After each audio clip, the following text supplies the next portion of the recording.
그 당시 유대법상으로도 그 당시의 그 관습을 보면 그 보화는 그 주인 거예요.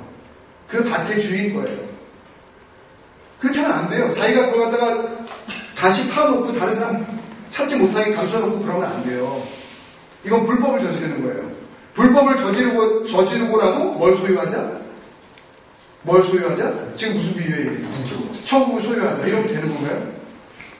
지난주에 같이 나눈 것처럼 마태복음 11장 12절 말씀 제가 분개하면서 말씀드린 세례 요한 때부터 지금까지 천국은 침노를 당하나니 침노하는 자는 빼앗느니라. 그러니까는 다른 성도 신경 쓸 필요 없이 내가 어떻게 해서든지 하나님 앞에 잘 보여가지고 천국 갔다가 내가 아니 빼앗아 버리자. 이런 식으로 설교하기 말이나 되냐고요 이게요. 그죠? 여기까지 생각이 미치면서 그렇다면 주님 뭡니까 그러면? 이 비유는 무슨 얘기를 하시려는 거죠? 라고 제가 주님 앞에 묻기 시작을 했어요.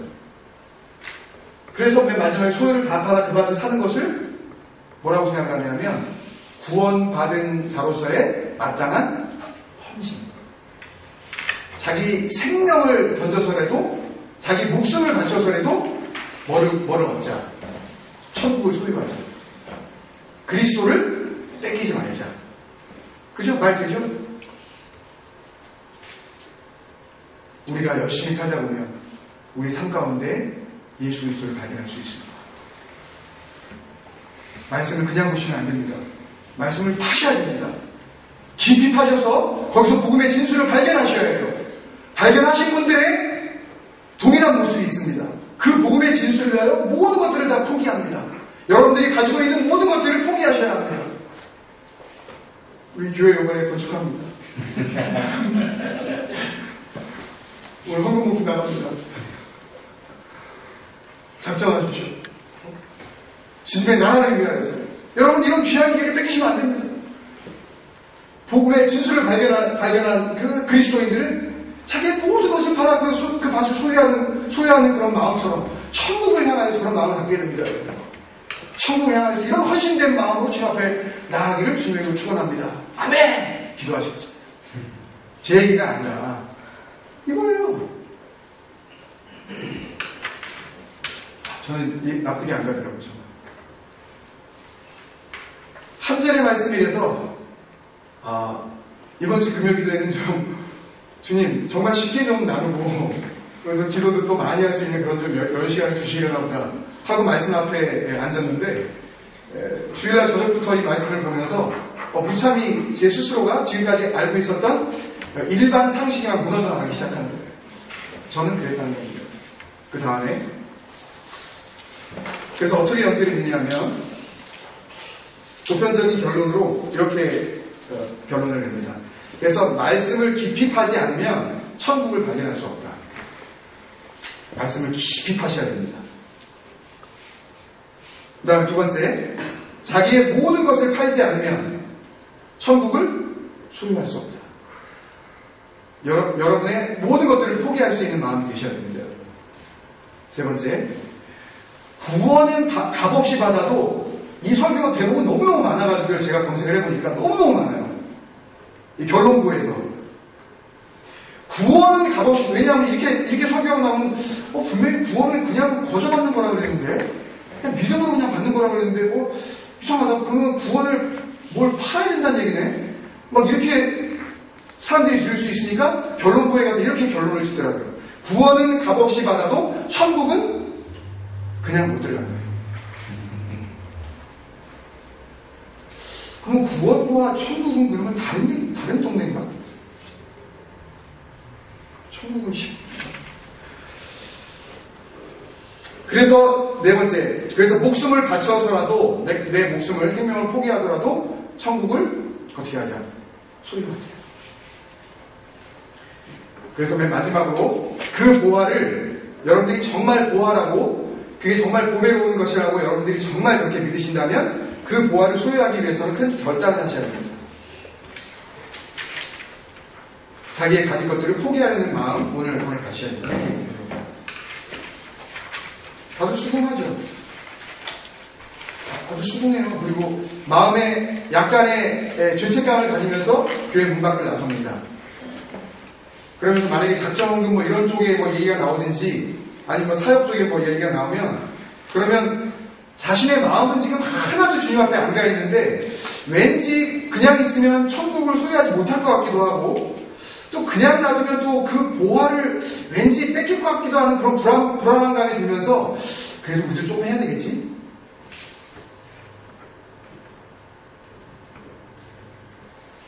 이런 해석을 지원하는 말씀을 이제 사용합니다.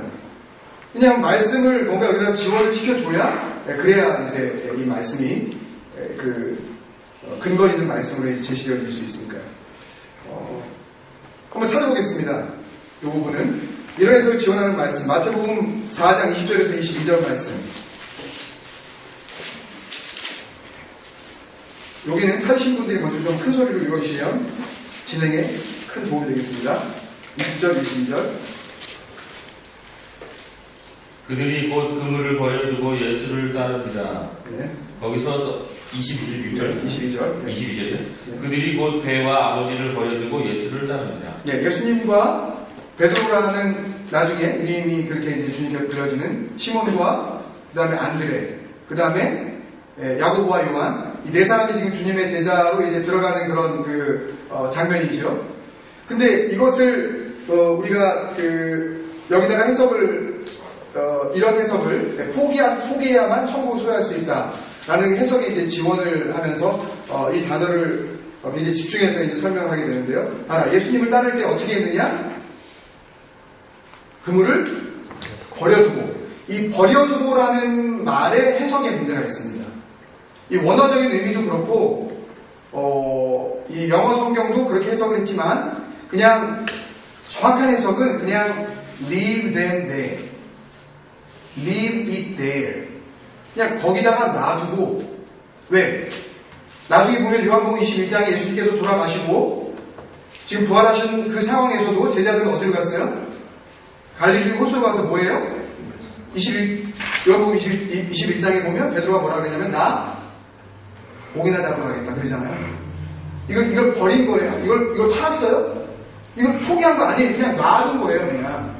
마찬가지 22절도 그들이 배와 아버지를 버려두고라 그랬는데 원어적인 의미도 그렇고 영어 성경도 그냥 leave them there. 그냥 예수님을 그냥 따라가 본 거예요. 무슨 일이 벌어지고 오라 그러니까 가본 거예요. 그냥. 지금 이제 내가 제자로 이제 다 포기하고 이제 내가 이거 갖다가 다 팔아서 예수 그리스도를 발견했으니 예수님을 향하여서 내가 이제 생명이라도 바치리라 한 사람들이 였다면 주님께서 돌아가실 때 이렇게 다 뿔뿔이 다 흩어졌을까요? 그렇다면 이것도 진정한 결단이 아니었을 뿐더러 그죠? 진정으로 버려둠이 아니었죠. 그죠? 자기의 전 재산을 판 것도 아니었죠. 놔둔 거예요. 그 다음에 마태복음 16장 24절에서 25절. 우리가 아는 말씀, 지난주에 했던 말씀이죠. 누가 읽어주십시오. 예수께서 제자들에게 이르시되 누구든지 나를 따라오려거든 자기를 부인하고 자기 십자가를 지고 나를 따르는 것입니다. 25절. 누구든지 제 목숨을 구원하고자 하면 잃을 것이요 누구든지 나를 위하여 제 목숨을 잃으면 찾으리라. 네, 여기서 나를 위하여 제 목숨을 잃으면 이라는 게 이 비유와 딱 맞아떨어진다 이거죠. 나는 보아, 그 다음에 목숨을 잃으면은 자기 전 재산을 팔아. 이렇게 해서 연결된다는 거죠. 근데 이 성경은, 이 구절은 우리가 문맥상으로 우리가 아는 것은 감사하게도 지난주에 이 말씀을 우리가 같이 나누면서 자기 부인이 뭐라 그랬어요? 네? 내 생각, 사람 생각이 아닌 하나님의 일에 대한 생각. 다시 말하면 이제는 내 말을 하지 않고 베드로가 자기 말을 했으니까 문제가 된 거죠. 누구 말을 하는 거예요? 진정한 자기 부인은요, 하나님 말을 하는 거예요. 그게 자기 부인이라고요. 자기 포기라든지 이게 안 가능해요. 죽을 때까지 누가 자기를 포기해요. 그러면 죽어요. 그러면 저기 다 옥상으로 올라가는 거예요. 자기를 포기하면. 성경은 우리에게 그걸 요구하지 않아요. 그런 식의 구원을 요구하지 않는다고요. 자기 부인이라는 것은 자기 생각 부인. 사람의 일을 생각하는 그 생각을 버려야 된다는 것. 주님을 따르려고 한다면 사람의 일을 생각하지 말고 하나님의 일을 생각해야 한다는 것. 쉽게 얘기하면 생각 가꾸라는 것. 그게 자기 부인이라고 했잖아요. 그렇다면 이 뒤에 나오는 나를 위하여 제 목숨을 잃으면 이라는 것도 목숨 버리라는 게 아니에요. 사람의 일을 생각하지 말라는 거예요, 지금. 하나님의 일을 생각하라는 거예요. 그 말씀일 뿐이지 주님을 위해서 너 목숨 포기해라. 그래야 나를 얻을 것이다. 라는 그런 식의 어떤 공식이 여기서 나타나는 게 아니라고요. 그 다음 누가복음 14장 26절.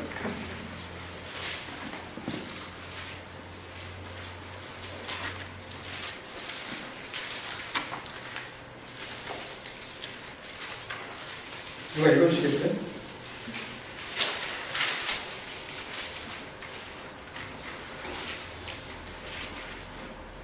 누가복음 14장 26절. 너는 내게 오는 자가 자기 공부와 처자와 형제와 자매와 더욱이 자기를 끝까지 인하지 않으면 내일 내 제사가 되지 못하고. 네, 거기까지요. 그래서 여기에서 부모, 처자, 자기 와이프, 형제, 자매, 그리고 자기 목숨까지 미워해야 그래야 결국 내 제자가 된다 라고 말씀하셨기 때문에 결국 이 모든 것들, 부모고 처자식이고 자기 목숨까지도 버리고 쫓으라고 하는 게 뭐예요? 그게 신천지예요. 이걸 주장해요. 주님께서 분명히 이렇게 말씀하셨다. 이거 보면 그렇잖아요. 그렇게 표현되어 있잖아요. 이 미워하다라고 할 때 이 미워하다라는 이 헬라어 단어 한 가지만 알려드리면 미세이라는 이 단어인데요. 미세이, 미워하다. 이 미세이라는 단어는 미워하다라는 단어 hate, dislike 그런 단어가 아니에요. love인데요. 사랑인데요. 조금 덜 사랑하는 거예요. 비교급이에요. 사랑하기는 사랑해요. 사랑하기는 사랑하는데 무엇보다는 조금 덜 사랑하는 사랑을 미세이라고 해요. 사랑의 단어가 굉장히 많거든요, 헬라어에. 우리가 알다시피 무슨 아가페다, 무슨 필레오다, 많잖아요. 그런 식으로 사랑과 관련되어 있는 단어들이 굉장히 발달이 되어 있는데, 그 가운데 하나가 덜 사랑하다. 덜 사랑하다. 예를 들어서, 요한 1서 2장 15절에 나오는 이 세상이나, 이 세상에 있는 것들을 사랑하지 말라. 그죠? 이 세상에 있는 것들은 다 아버지께로 오는 것이 아니라 세상에서 오는 것이다. 그랬잖아요? 그죠? 그 말씀이 가지고 있는 것은 이 세상 갖다가 무조건 미워해라. 그 말씀이 아니에요. 어떤 목사님은 막 이 세상 갖다가 도깨비 같은 세상이라고 막 그러시는데 이 세상 누가 지으셨죠? 그런 식으로 이원론적으로 그렇게 내가 지금 속해 있는 곳만 거룩하고 나머지 모든 내가 속해 있지 않은 공동체 이것을 떠난 모든 것은 도깨비 세상이고 더럽이 짝이 없는 세상에서 발도 담그면 안 된다 라고 생각하는 게 이원론이거든요. 이 이원론이 이단의 그 출발점이었어요. 그러니까 뭐든지 나누는 거. 그러니까 하나님은 하나님, 나는 나. 예수님은 예수님, 나는 나. 영혼은 영혼, 육체는 육체. 이렇게 둘로 나누는 거예요, 자꾸만. 이게 이원론이거든요. 언젠가 이런 이야기도 어떤 말씀을 통해서 드릴 기회가 있겠지만 진정한 복음은 주님과 내가 하나가 되는 거예요. 자꾸 우리가 복음 안에서도 주님과 나를 따로 떼어서 생각하는 이 자체가 복음인 것 같지만 사실 이게 복음이 아니라 위장된 복음이에요. 이게 초기 기독교 이 교회 시대 때부터 이게 막 들고 일어났었던 거라고요. 이분법으로 나누는 거. 하나님은 하나님, 우리는 우리. 말씀은 말씀, 나는 나. 이런 식으로. 근데 하나님께서는 뭐든지 다 하나가 되게 하시려고 그러잖아요. 그죠? 에베소서에서도 믿음도 하나요. 그죠? 세례도 하나요. 다 주님도 하나. 다 이렇게 하나가 되게 하시는 하나님이신데, 그러니까 이단 전부 이 둘로 다 나눈 거예요. 그래서 우리도 우리 스스로가 이단적으로 살아갈 수가 있습니다. 복음만 있으면서. 나와 하나님을, 나와 주님을, 나와 말씀을, 나와 이웃을 이 관계 속에서 이원론으로 살아가게 만드는 모든 문화가 우리를 이미 지배하고 있어요. 근데 사실 엄밀히 이야기하면 주님 생각 에클레시아라는 이런 말들을 할 필요도 없어요. 사실은 하도 그렇게 못하니까는 이런 이름을 우리에게 주셨다고 생각하지만 진정한 이 신앙은 뭐냐면 주님과 내가 하나가 되어버리는 거예요. 그래서 하나님이 나를 보실 때에 나를 누구로 보셔요? 나를 누구로 보셔요? 아들로 보셔요. 아들은 하나밖에 없어요. 누구로 보셔요? 예수로 보셔요. 그래서 우리가 뭐라 그래요? 그리스도로 옷 입혀주신다고 그러잖아요. 네? 그래서 그렇게 입혀주시면서 그냥 옷만 입히면 안 되니까 우리의 목까지 겉사람이 아니라 속사람까지 그 옷은 그런 옷이라고 그러시는 거예요. 하나님이 보시기에는 내가 예수와 동일 인물이에요. 이게 복음이에요. 근데 위장된 복음은 주님은 주님, 나는 나. 주님을 닮아가자. 자꾸만 이렇게 하는 거예요. 그러니까 주님 생각하시기 어려운 거예요. 좀 약간 좀 나갔지만 어쨌든 여기서 미워하다라는 이야기는 미워해라. 형제를 미워하고 다 미워해라. 그래야 내 제자가 된다는 뜻이 아니라 하나님보다 누군가를 더 사랑하면 안 된다. 예? 무슨 말씀인지 아시겠죠? 모든 사랑은 하나님으로부터 나온 사랑으로 그것들을 사랑해야지 이것을 갖다가 하나님보다 더 사랑하는 것은 하나님께 합당치 않다. 이 말씀을 하시는 거예요. 예수님께서요. 그 다음에 빌립보서 3장 8절 누가 또 빨리 찾아주시면 감사하겠습니다. 마지막으로 빌립보서 3장 8절 또한 모든 것을 해로 여기는데 주 그리스도 예수를 아는 지식이 가장 대성하기 때문이라. 내가 그를 위하여 모든 것을 잃어버리고 배설물로 여기는 그리스도를 얻고. 예, 여기서 또 맨 마지막에 감사합니다. 그리스도를 얻고, 그러니까 모든 것을 잃어버리고, 그러니까 모든 것을 잃어버리고 이런 말이 나오면 모든 것 뭐 잃어버리다, 모든 것이 뭐 미워하다, 뭐 이런 말이 나오면 전부 다 전 재산을 팔아 여기다가 넘겨주셔버리는 거예요. 그렇게 설교를 한다고요, 지금들. 근데 여기서 이 말은 뭐 이거를 팔아서 이것을 사고 하는 그런 어떤 방법이 아니잖아요. 그러니까 주님 안에서 알게 되어진 이 말씀의 능력, 그리고 주님을 내가 체험적으로 이렇게 만나고 봤더니 알게 되어진 주님의 세계, 이게 너무나도 놀라운 것이어서 그 전에 내가 자랑하고 알고 있었던 이런 것들이 이건 정말 배설물이다. 그러니까 내가 이걸 갖다 뭐 버리려고 해서 버린 게 아니라 이걸 알고 나니까 이게 뭐라는 걸 알게 된 거예요, 지금요. 이게 아무것도 아니라는 걸 알게 된 거예요. 이런 이야기지, 이거를 팔아서 저거를 사고 뭐, 이거를 다 포기해서 뭐 저거를 붙잡고 하는 그런 의미가 아니란 말이에요, 이 말씀은요. 여기다 갖다 맞추면 안 돼요. 굉장히 많습니다. 이런 말씀을 갖다가 자꾸 맞힌 그 부분들이. 근데 오히려 성경은 제가 두 군데만 읽겠습니다. 많습니다. 많지만 딱 두 군데만 구약 성경, 신약 성경 한 군데씩만 읽으면요. 이사야서 55장 1절에 이렇게 하나님께서 말씀하시죠. 오라 너희 모든 목마른 자들아 물로 나오라. 돈 없는 자도 오라 너희는 와서 사 먹되. 어떻게요? 돈 없이, 값 없이 와서 포도주와 젖을 사라. 포도주와 젖은 그 뒤에 이제 2절부터 나오는 양식인데요. 생명의 양식이에요. 그러니까 하나님의 백성으로서 반드시 먹지 않으면 살지 못하는 그런 생명의 양식이라고요. 이게 굉장히 중요한 거 아니에요. 생명의 근원되는 거니까. 보화 중에 보화 아니에요. 포도주와 젖은 여기서 그렇게 비유가 된 거거든요. 근데 그 생명의 핵심, 그 가장 귀한 것, 우리가 사느냐 죽느냐의 핵심을 어떻게 하라고요? 값없이 오라고요. 값없이 오라고요. 그냥 오라고요. 중요한 건 뭐예요? 중요한 건 뭐예요? 오는 거예요.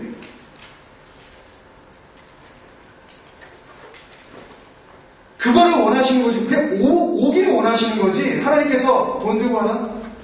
그냥 다 포기하고 하나? 아니면 파는 거 다 팔아가지고 하나? 가지고 하나? 세상에 이런 논리가 어딨냐고요. 그 성금을 많이 하면 하나님이 기뻐하신다? 뭐 성전 건축만큼 많이 드린 사람은 어떻게 하나님이 기뻐하지 않을 수, 어떻게 이런 막말을 할 수가 있냐고요. 하나님을 놓고. 그리고 마태복음 11장 28절에 주님께서도 나는 마음이 온유하고 겸손하니 나의 멍에를 우리가 잘 아시는 거죠. 11장 28절 수고하고 무거운 짐진 자들아. 이 모든 사람들을 다 뭐 율법의 무거운 짐을 지고 있는 사람들을 의미하는 것이기도 하지만 다 내게로 오라. 뭐라 그러셔요? 뭐라 그러죠? 오라고. Come to me. 이게 중요한 거예요. 오는 게 중요한 거예요. 그래서 할 수만 있으면 금요일 날도요. 제가 뭐 영어로 설교가 안 되고 뭐 그러지만 뭐 그런 고민도 했어요. 영어로 반쯤 어떻게 해가지고 해보고 한국말로도 이렇게 하면서 그러면요 이것도 안 되고 저것도 안 될 것 같다는 생각도 들고 하여튼 뭐 고민을 많이 합니다. 기도하면서. 좀 다 나왔으면 좋겠어요. 우리 아이들이 뭐가 해. 아멘. 못 알아들어도 이 경건의 훈련이에요. 하나에.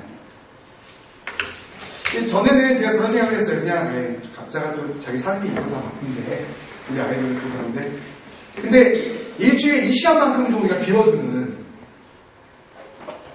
서서히 그렇게 좀 워밍업을 했으면 좋겠어요. 2012년 동안 좀 영적으로 우리가 준비를 잘하고 2013년부터는 정말 모이기에 힘쓰는 교회예요. 그러니까 모이는 사람만 모이기에 힘쓰는 게 아니라 그러니까 오는 사람만 힘쓰는 게 아니라 안 오는 사람도 오는 게 모이기에 힘쓰는 거 아니겠어요? 네. 그렇죠. 오는 사람만 늘상 오면 그게 뭘 모이기에 힘쓰는 거예요. 그 사람들끼리 늘 그냥 모여 있는 거죠. 하여튼 우리 뭐 교회는 여러 가지 뭐 형편상 여러 번 못 모이지 않습니까? 딱 구역 예배, 그것도 2주에 한 번. 그리고 금요기도회. 금요기도회도 하여튼 너무 이렇게 장황하지 않게 할게요. 너무 피곤하시고. 그래서 좀 컴팩트하게 또 이렇게 제가 노력을 해보고. 그래서 금요기도회 주일 예배밖에 없는데 좀 다 나오도록 이렇게 노력했으면 좋겠습니다. 우리 가정부터 시작을 해서 좀 내년에 캐치프레이 좀 모이기 힘쓰세요. 네? 아멘 한번 같이. 네. 그러니까 그 모이기는 나오는 사람은 당연한 거고 더 열심히 되고 힘쓰고 안 나오는 사람도 우리 같이 나와서 몰라도 잘 못 알아들어도 그리고 마음에 지금 뭐가 와닿지 않아도 그래도 우리가 한번 힘을 내보자. 그래서 그 시간만큼 우리가 따로 구분하자. 바쁘죠. 다 바쁘지만 그 시간만큼은 일주일에 그 시간만큼은 평일 가운데 우리가 좀 구분하자. 그리고 주님께서 29절에 마태복음 11장 29절에 뭐라 그러시냐면 나는 마음이 온유하고 겸손하니 나의 멍에를 베고 내게 배우라. 주님께서 원하시는 건 딱 두 개밖에 없어요. 와라, 배워라. 너 전 재산 팔았니? 이런 걸 묻지 않으셔요. 너 얼마 들고 왔니? 뭘 포기했어? 이런 걸 물으신 적이 없어요. 진정한 복음은 그걸 논하지 않아요. 정말 주님을 만나고 나면 어떻게 변화될지 당신께서 잘 알고 계시기 때문에 그런 얄궂은 것 가지고 장난하지 않으신다고요. 하나님의 수준이 그 정도예요. 그런데 이 복음을 갖다가 이 사우디 복음을 만들어 놓은 거예요. 수많은 인간들이. 거기 속고 앉아있고 속수 무채고요. 그래서 마지막 결론으로 제가 결론을 내리기보다는 말씀 가운데서 이렇게 결론을 내립니다. 고린도전서 6장 19절, 20절 우리 같이 한번 찾아서 보겠습니다. 고린도전서 6장 19절, 20절 말씀. 고린도전서 6장 19절, 20절 말씀. 제가 읽겠습니다. 너희 몸은입니다. 몸은 너희가 하나님께로부터 받은 바 너희 가운데 계신 성령의 전인 줄을 알지 못하느냐? 왜 모르냐는 거죠. 그리고 나서 너희는 너희 자신의 것이 아니라 그 다음에 같이 읽을까요? 시작. 값으로 산 것이 되었으니 주어가 누구예요?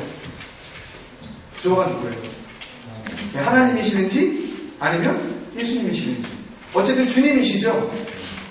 주님께서 오히려 값을 지불하셔요. 그 보화를 구하기 위해서 우리가 팔아서 그 보화를 구하라 그러는 게 아니라 천국은 그걸 요구하시는 게 아니에요. 하나님은 한 번도 우리 손을 갖다 내놓으라 그러신 적이 없어요. 그걸 통해서 천국을 주겠다. 그걸 통해서 약속을 이루겠다. 그러신 적이 없다고요. 하나님께서 오히려 값을 지불하신다는 겁니다. 근데 그 값이 누구예요? 그 값이 누구예요? 하나님의 모든 것이에요.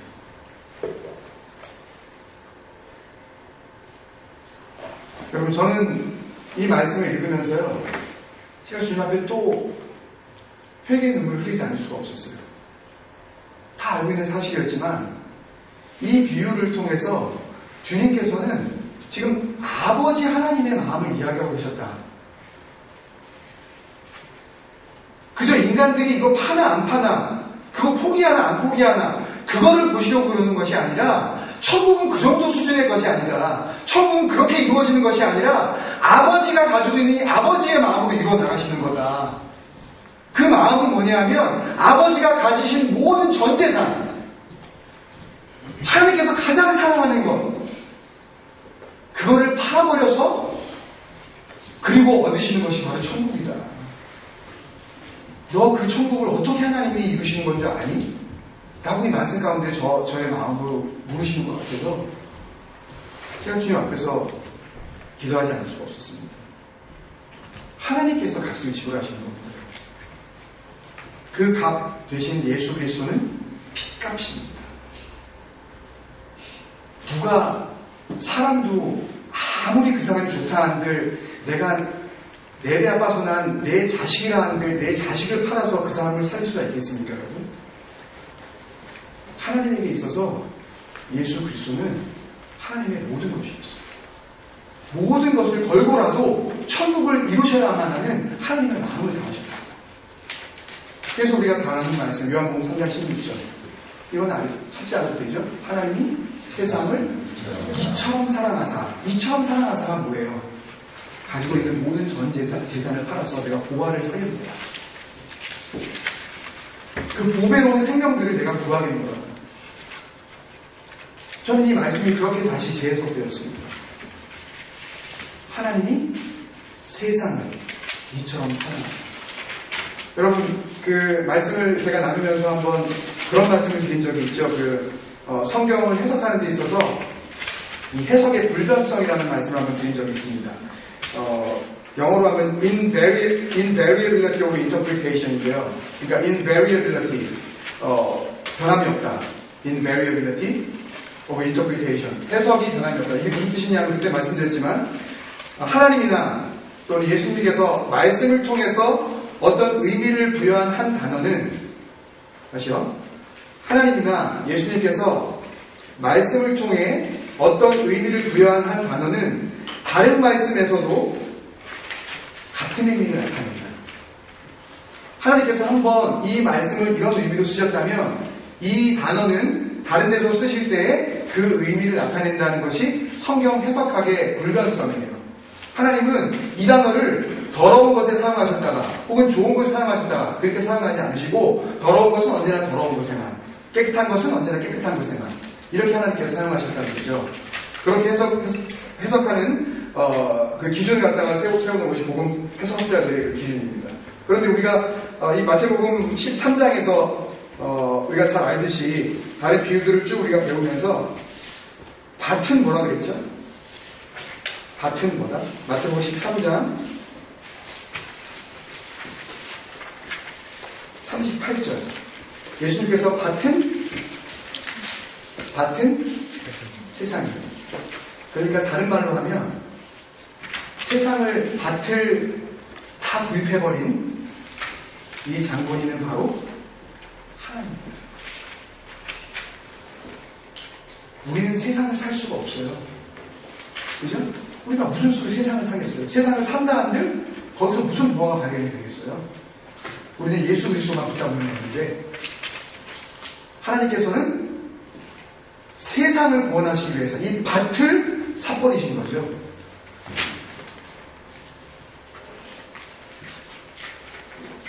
그래서 로마서 8장 32절이 더더욱 우리 마음에 와닿습니다. 로마서 8장 32절에 보면 이렇게 사도 바울이 복음의 진수를 해석을 하고 있는데요.